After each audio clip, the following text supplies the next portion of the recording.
They say a Thanksgiving meal ain't a Thanksgiving meal unless there's a fight. And that's a sad thing. Do not condone it. But and that speaks to our lives, right? As believers in Yeshua, believers in Jesus, His peace should be in us and should be effective in our families. And that only happens if we have a solid relationship with Him. So if we're experiencing those kind of arguments at Thanksgiving, we need to go home, go into our closet, and spend time with the Lord and get ourselves sorted out.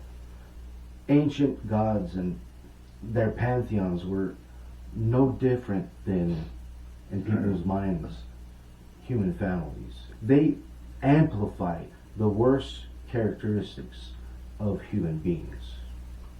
And there's a reason for that. Maybe we'll get into somewhere around chapter 6. But I can see him sitting there looking at all this and knowing that his family worships the King of Kings, the God of gods. I can almost hear the Holy Spirit speaking to him, saying, "Man, these Gentiles are weird, aren't they? Let me tell you what really happened."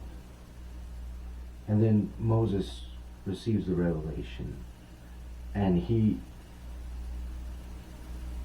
with the guidance of the Holy Spirit, writes an account down that not only incorporates the fundamental truths about God and His creation, but also is an argument specifically crafted to address various points in the pagan culture around them and the pagan religions. Starting with the similarities. The Enuma Elish starts with when in the heavens or when in the skies. And that is how Genesis starts.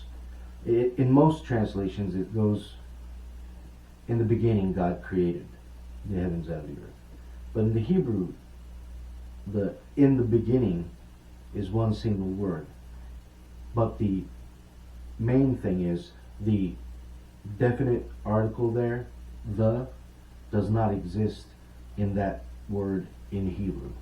It just says in beginning. So it's automatically drawing their attention to focus on a comparison of the various stories.